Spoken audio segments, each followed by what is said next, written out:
ডিশটার নাম crunchy egg fingers. 5টা ডিম নিয়েছিলাম, কমও নিতে পারো, কোনো অসুবিধে নেই।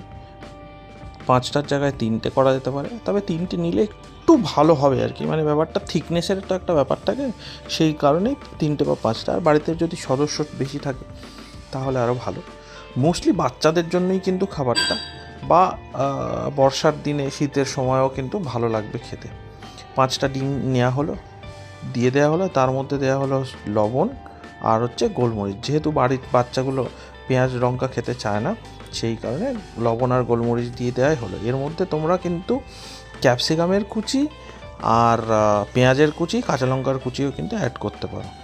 এইবার যেটা করতে হবে, এই রকমভাবে কিন্তু ফ্যাটাতে হবে ডিমটাকে, যাতে ফ্রথটা বেরিয়ে আসে, মানে ফেনাটা কিন্তু অনেকটা উঠে আসে। তারপর একটা ফ্রাই প্যানে তেল গরম করে তার মধ্যে ডিমটাকে ছেড়ে দাও, দিয়ে একটা ট্রান্সপারেন্ট ঢাকনা দিয়ে রেখে দিতে হবে।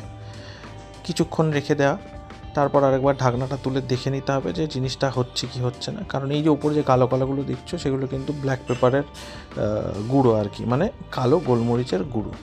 এইবার যেটা করলাম, আস্তে করে এই ডিমের অমলেটটাকে আমরা উল্টে দেবো। অ্যাকচুয়ালি এটাকে ফ্রিটাটা বলে, বা অনেক সময় আমরা এই ক্ষেত্রে স্প্যানিশ অমলেটও বলে থাকি আর কি, যদিও সেটা বেক করা হয়। এরপর কি করতে হবে, একটা প্লেটে আলাদা করে একটু ময়দা আর একটু কর্নফ্লাওয়ার একসাথে মিলিয়ে নিতে হবে। তারপর ডিমটাকে, অমলেটটাকে বাইরে বের করে কাটিং বোর্ডের ওপর এইরকম লম্বা লম্বা স্ট্রিপের মতো বা ফিঙ্গারের মতো কেটে নিতে হবে। যেহেতু আমরা 5টা ডিম দিয়েছিলাম, একটু মোটাই হয়েছিল, বাট ভালো ছিল খেতে আর কি। যাই হোক, ওই কর্নফ্লাওয়ার ময়দার মধ্যে একটু লবণও দিয়ে দিতে পারো। তারপর এইটাকে আস্তে আস্তে এইরকমভাবে ময়দা বা কর্নফ্লাওয়ারগুলো লাগিয়ে, তারপর সেটা ওই ফ্রাই প্যানে যে তেল দেওয়া ছিল সেই তেলের মধ্যে এইরকমভাবে ফ্রাই করে দিতে হবে। প্রত্যেকটা জিনিস সুন্দর করে এরকমভাবে যত কোটিং লাগাবে, তত ক্রাঞ্চিনেস বা ক্রিস্পিনেসটা কিন্তু ভালো হবে। তো যাই হোক, আমরা এরকমভাবে আস্তে আস্তে ফ্রাই করেছি। ফ্রাই করার পর যেটা আমরা করলাম, সেটা হচ্ছে একটা প্লেটে সুন্দর করে সাজিয়েছি, সেটা তোমাদের এক্ষুনি দেখাচ্ছে আর কি।